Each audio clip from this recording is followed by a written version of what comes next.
Just getting my microphone set up. Let me see. You sound good.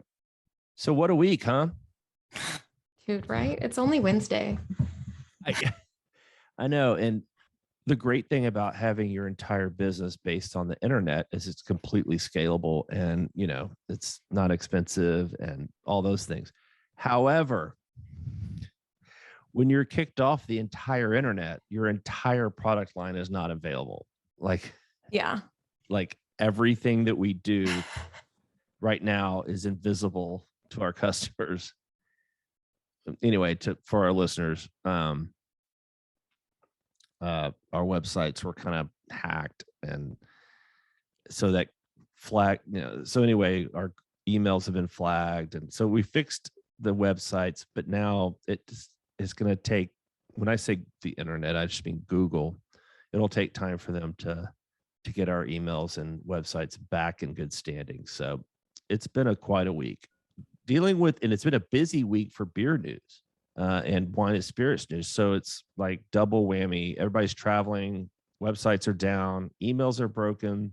And does Biscuit look worried? No, Never worried. Not at all. He's still getting paid. Chelsea. Hey. How are you? I'm so great. Look at your official microphone. Listen, this is good podcasting bullshit right here. I was actually late because I was trying to figure out what angle of my home you should see. The answer is this is the only one that doesn't have stuff all over it. So welcome. That's why I sit in front of a blank wall. Yeah. There was some study done about like people who sit in front of blank walls very intentionally don't want you in their lives. And I'm like, hello. Oh, that is totally Sarah Barrett, by the way. Totally. Like, this is my personal life. I don't want you in it. I don't want you to know anything. And I get it. That's cool. That's because I'm already so transparent in my facial expression. Oh, totally. I love that. There is nobody does more eye rolling in meetings when I say something than Sarah Barrett. Anyway, you know Sarah Barrett. She's the editor of Wine and Spirits Daily. So I thought I'd invite her on the call since you do have a lot of wine with Babe Wine. And of course, this is Chelsea Phillips with Anheuser-Busch's Beyond Beer but what's the new name now? Well, the new name is still Beyond Beer, but we've created a team within Beyond Beer called Launchpad. Yes. Okay. So why don't we just get started with that, if that's okay? Are we ready to get, because we're already recording? And by all means, let's jump in. I was actually going to say, I was hoping that Jen would be here because I saw her at EAM and I was so overwhelmed by how many people were there and the first time being back in a setting like that. And I was like, hey, and I like blew past her. So this is my formal apology to Jen. Well, Chelsea, don't worry about that because I'm sure she was, our email and websites have been down for 48 hours. We haven't published in 48 hours. Like, we have all this content and nobody has seen it because, I don't know, we got hacked or something. Technology. So Jen is already just up here as far as anxiety level because nobody hates for her content to not be read more than Jen Litz. I mean, you work hard on it. You want absolutely to get it out there. You do, and it's great content. And I'm nobody's listen. If this happened to me, Chelsea, 3 or 4 years ago, I would be ballistic crazy. Sarah knows this. Mm-hmm. I've chilled now a you're little. Just semi crazy. I am still crazy.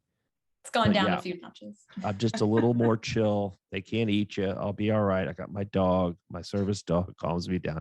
All right, enough of this nonsense. I want to get to you, Chelsea. And when we first met, you were kind of over. You don't call them budget beers, but you know what I mean. Value, popular. Value. Thank you, popular. I know. So I'm trying to pull up my notes. You would think that I would do this before we even started, but that would be too easy. That would be ridiculous. That's not the shoemaker way. That's right. I'm happy to. I feel like I'm in a dive bar. Like, it's a kind of cool way to spend an afternoon just shooting the shit. You are in a dive bar, and dive being the key word there. Okay, now I found it. Thank you. Okay, so when you and I first met was like, I don't know, 4 years ago. You were vice president of value and Beyond Beer brands, which I thought was weird because it's like you're over the cheapest and the most expensive products. It was an And interesting time. yes. So, and then, now you're vice president of Beyond Beer and Launchpad, which I'd like to talk about also. So tell us a little bit. How about we start with Babe Yeah. One? Yeah. So I think Babe's a really good way to kind of transition into Launchpad, because I've been over there now for just about 2 years. So we've learned a lot about what it means to scale a brand like Babe that is close, it's adjacent, right? That's what we call them, adjacencies, close to our core competencies, but a little bit different than what we're used to selling. And we have learned, I think most directly, that some of our core capabilities, like the ability to scale a product in all 50 states, 80% ACV right out of the gates, is a great talent, but maybe not something that a brand like Babe should get right away, because ultimately the marketplace has to be ready for a product. There are consumers in some places. New York, it's going great. Target, we're doing really well with them as a strategic retailer partner. Really awesome kind of lighthouses of success, if you will, but probably shouldn't be in Nebraska because the rate of sale just isn't there. So, Right. I mean, well, see, and that's the blessing and the curse of being within the Anheuser-Busch system, is you can get 80% distribution overnight, literally. But should you? That's what I'm hearing you say. Should you? Which is exactly why the Launchpad is being created, because we have so many brands in our graveyard that I think are victims of too far, too fast. And they were right for somebody that just maybe was a smaller group or something that was nascent. But then when it exploded, we weren't ready because we were impatient and we had let that go. I think a really good example of what we did that when we did that well is Michelob Ultra. It was the Atkins diet. And then it was kind of like, I don't know what this is or who it's for or whether it's big enough to keep, but it sort of kept doing its thing in Texas.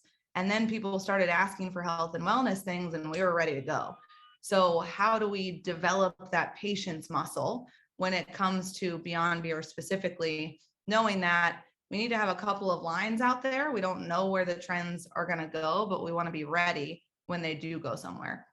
And how hard is that when you're in such the largest beer company in the world, and you're like, you're doing all these great things, and you're like, oh, but it's only 0.1% of our, revenue or something. Does that discouraging sometimes? Because, you're doing such great growing, but. Yeah, I mean, I think we as a company made a call, right, a few years ago that success doesn't mean big anymore. If we're not leading the growth, then what's the point? So in my mind, these are really important brands because one, we haven't quite figured out exactly how to execute them, which is why my team is going to exist, is to kind of mess around with different levers.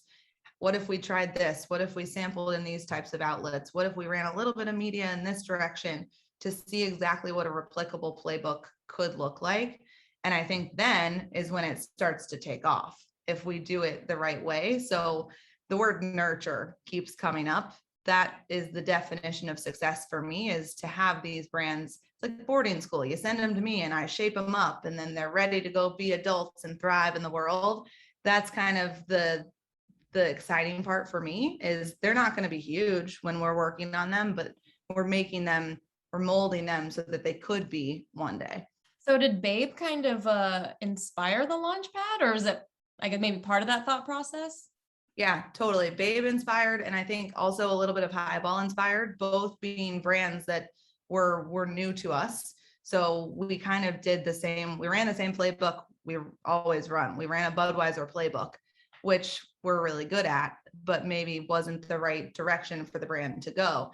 And I think it's tough because we say these brands aren't performing, but it's because we're measuring them against an unfair set of expectations. So the other thing we'll be doing is really looking at, where are we investing? Where are we putting in the effort? Let's measure our success there.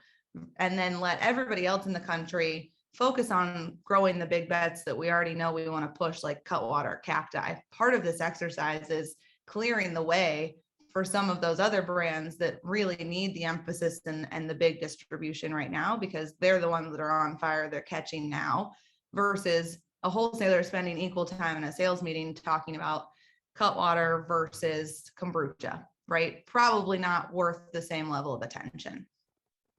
That's a great point, and that brings me kind of the next question of route to market. Maybe 80% ACV is not the perfect model, as you have indicated, for some of these products. Is that part of your purview to kind of look at the mix between e-commerce, home delivery, regular distribution, and how to get that mix right? Yep, totally. So that's exactly what some of those experiments will be, is figuring out which channels are the most successful for these brands. So they're already great hypotheses. Highball, third of its business is done through e-com, right? So we already have some indications of where things are going to go, but it's important for us to know the right mix. And within that, even going deeper, what is the right fit POC? Because, we often, it's hard to drill all the way down. It takes time to drill all the way down. We measure at state level, but we all know you're in Texas, you go a couple streets over, you're in an entirely different world, right? So we have to be managing a lot better, looking at, okay, if I know Babe does really well at Target, what does the Target shopper look like? Where else are they? And where can I put the product in their consumer journey, in their everyday path, versus asking them to deviate from that and go find it, at a liquor store that they're never going to go to because it's miles away from their house. Those That types is of such things a are going to be important. I'm sorry to interrupt you, but No, you're good. because I feel like that is such a great point that's very overlooked, that marketing these days is not about geography as much. It's about channel and about reaching certain demographics or the certain kind of drinker where they are. And Atlanta has those same places as Houston, as LA. Yep. But completely different markets, and but kind of the same kind of folks. Listen, my mother taught me early on, racing off to a new place to escape something is, there's the same people going to be there as where you left. Same people everywhere. You Yep. just got to find the right people that you like. You see, I'm giving you these life lessons, Chelsea. Thank you for I letting learned that me lesson when I moved to New York. It took a while, but I figured it out. go ahead with what you were saying about targeting. Yeah, well, and I think when we looked into the numbers for Babe, we were frustrated because we were losing accounts. And then as we were looking at it, the accounts we were losing were accounts where there wasn't strong rate of sale intuitively. But then we dug deeper and it was like, we should have never been in these accounts in the first place. But that's part of when you put out an incentive, for example, into the world and say, I need X% distribution, they're going to go get them in the best accounts. And I can't blame anybody for that. That's you're doing your job. But we have to be much more strategic in being clear with what we're asking for and developing tools, developing programming that does that job well, so that it's a very clear fit for reps to be able to go execute. So I guess, what are those occasions or targets for Babe now that you've kind of gone back to the drawing board a little bit? Where are you focusing now? Yeah, so we have sort of spent the last part of the 1-year plan mapping out what are retailer decision points that look a lot like a Target shopper. So your Fred Meyers, your Harris Teeters, those are similar spots. So trying to understand, and in an independent framework as well, where do they spend their time, whether it's a zip code level information or things like that. So that's one thing that we've been spending a lot of time on, is just identifying the geography, but then also looking at what are the right fit occasions that we want to be addressing. So for us, leaning really heavy into summer, because the fact that you can throw your wine cans into your beer cooler is one of the best things we have going for us. And if you think about a portfolio of incrementality, that's also great for our wholesalers to execute, because they're going to sell one more thing that can go in the cooler that isn't going to encroach on some of those beer sales. So leaning into that, but also thinking into kind of the last part of the year. We've never really participated in the holiday timeline because we weren't totally sure what our fit was going to be, but we're working on something along the lines of, you have plans, we have cans, to make it super easy to take with you to whatever your things are going to be. Obviously, people are already stressed about holiday gatherings because it's been a long time since we've socialized with some of these people in real life. So We'll make it easy for you. You can just grab a 6-pack variety of Babe 100 and you're good to go. You're a real crowd pleaser. I like that line. Yeah, I mean, get it in the can. Bud Light Lime. Yeah, that was Dave Peacock's, I think, his claim to fame. But We were just talking to Pat McGauley actually about how one of the best decisions with Bud Light Lime was to not launch cans right out of the gate, to go bottles first, and then you bring the cans later, which is another thing that we have to think about, which is if we think about superior portfolio, how are we diligent in taking the model of incremental build versus just dumping a bunch of SKUs out into the marketplace? So lots of lessons from all the way back in Bud Light Lime days. So how have you transitioned, Babe in particular, from being kind of a meme brand or a personality driven brand with the Fat Jewish and the Babe founders to now being more of a lifestyle brand that's separate from them? Yeah, I think a lot of the work that you've seen us put out more recently does that, and it's about the voice. So we can still bring that voice to life in the executions that we do. So I always point to the great example of the Babe and Bumble partnership that we did during quarantine last year, where we were helping people move out of their houses if they'd broken up with people during quarantine. That's right. That was a great campaign.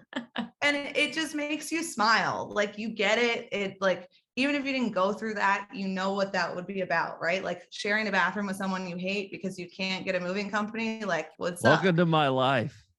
when I say that, I mean, you know, every girl that's ever been with me, and Biscuit's kind of tired of sharing a bathroom with me as well. Biscuit, I think, deserves an own bathroom. She deserves everything she gets. Trust me.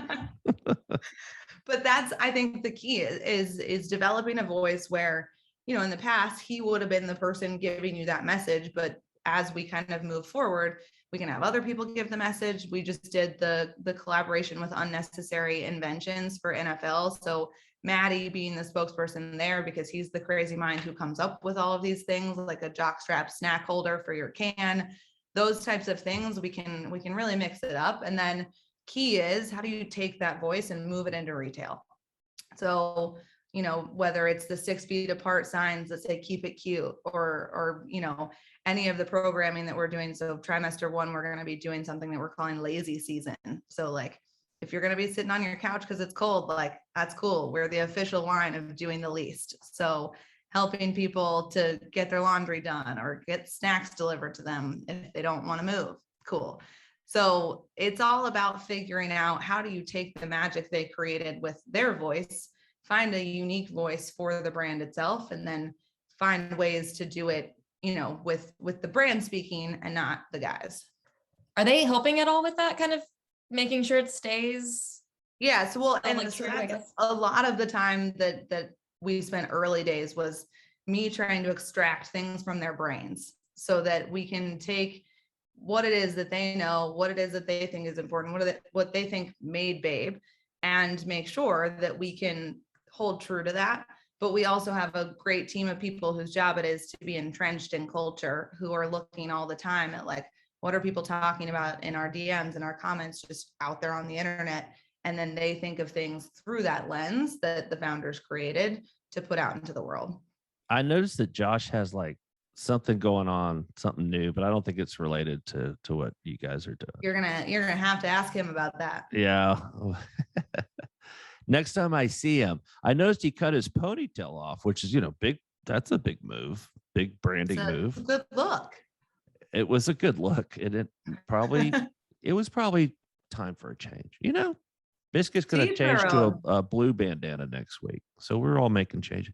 I dyed my hair purple during quarantine, so I get it. You gotta mix it up. Good for her. Good for you. It was a blast. Yeah. I felt like a superhero. All right. Well, okay, so let's talk about highball. Or what do you want to talk about? How about that? Let's just turn it on you. Completely open-ended. Yeah, let's turn the mic. What would you like to tell our valued readers?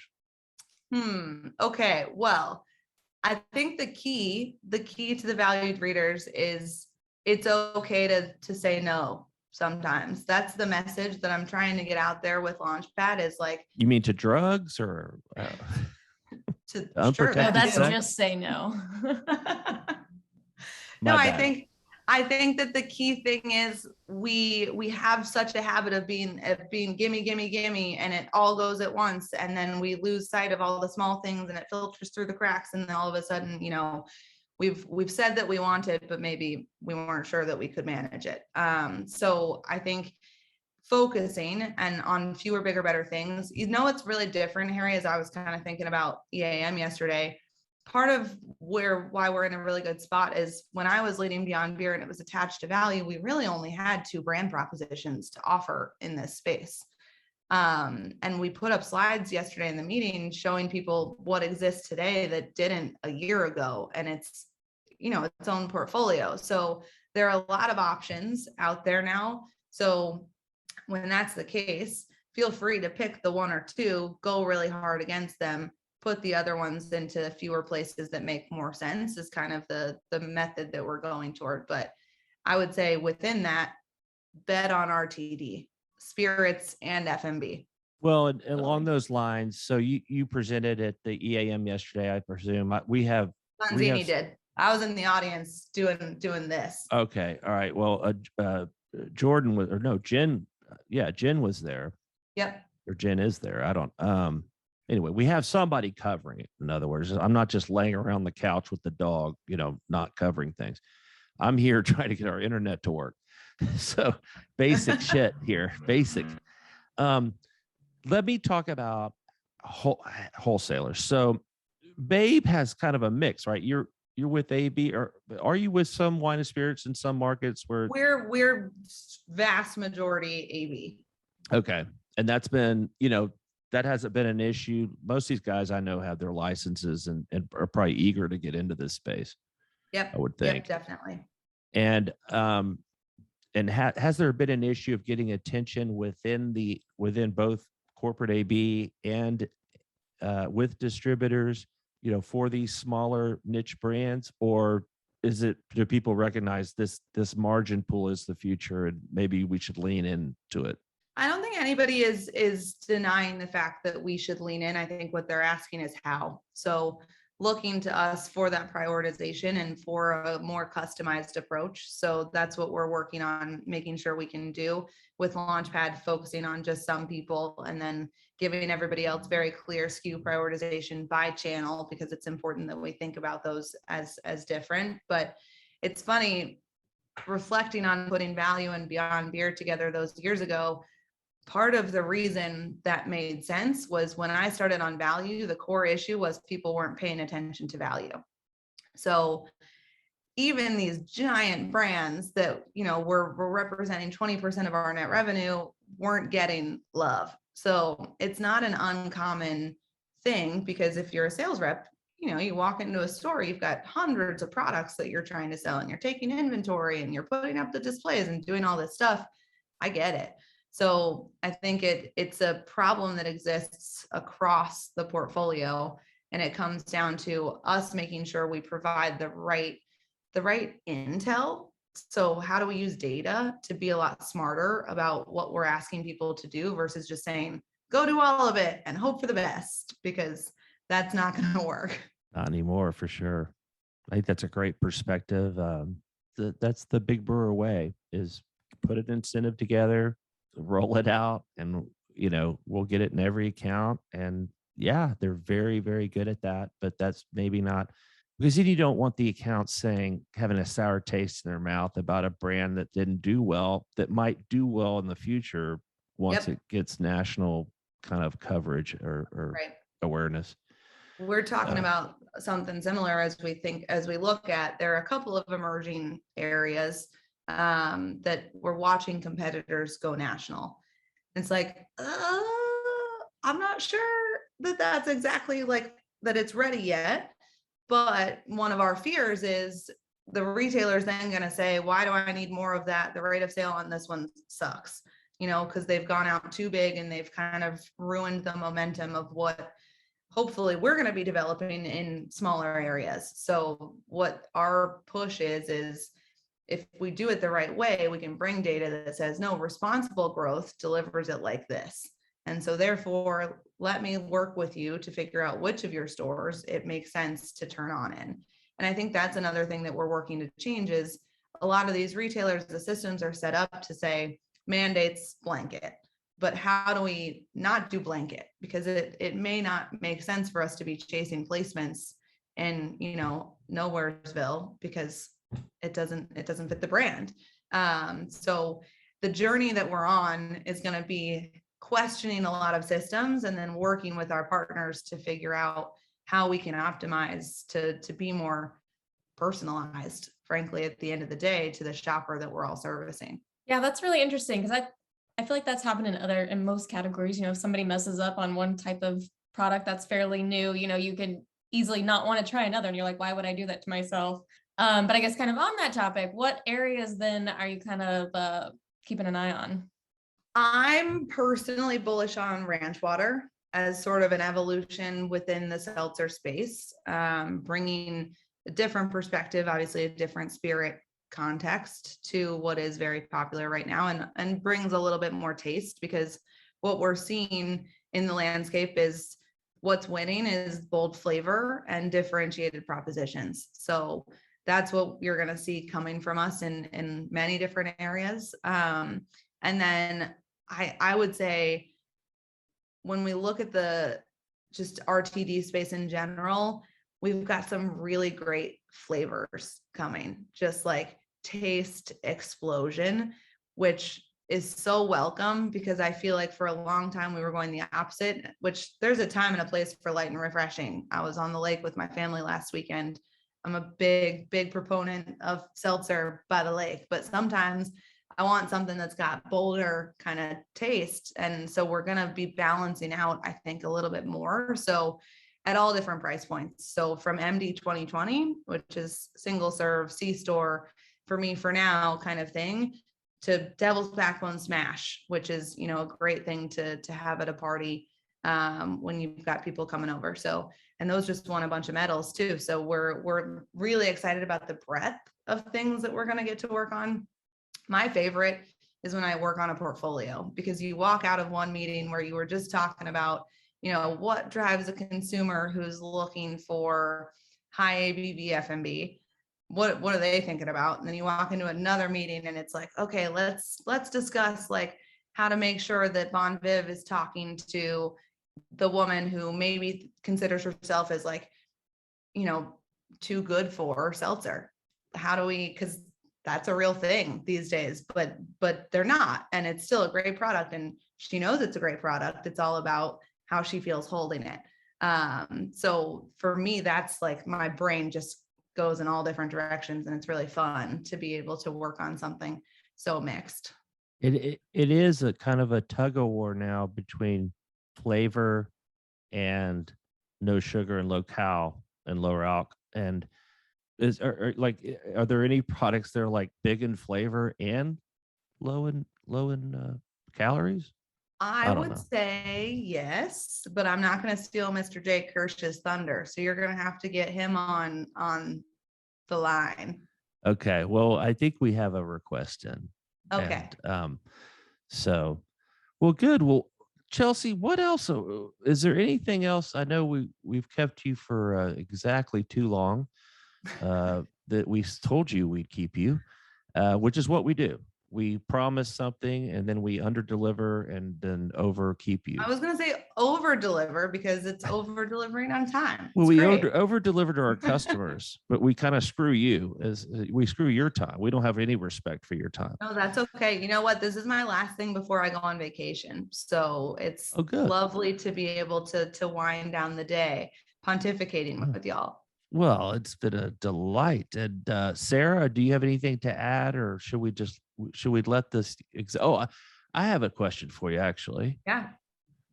No, that happens all the time. No, that sounds right. Sarah, would you like to add anything? Well, never mind. I have something to add. That is so typical, and why everybody hates working here, except for the dog. She sleeps all day. Now you forgot your question. Yeah, everybody loves working here, by the way. I'm just teasing. I think. Sarah, go ahead. I don't have anything. I forgot. Sorry. All that lead up. Uh-huh. Yep. You know it, sister. Now, I think the only other thing if I want to briefly touch on is I'm curious in the Beyond Beer segment and our section and how you think about this launch pad and whether or not you consider how you consider the different bases, the different alcohol bases when you're in this category. Is there something more you lean towards like wine versus malt, or is it just kind of whatever fits that specific brand idea?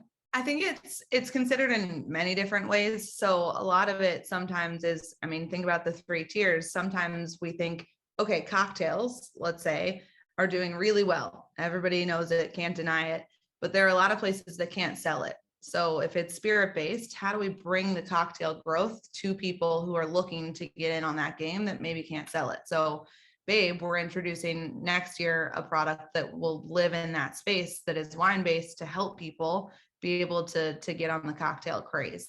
And that's then like a variety pack for Babe. Is that what I'm hearing? Of wine cocktails. You heard it here first. Of wine cocktails. But Harry, in limited locations based on where we want Babe to focus, it will not be everywhere.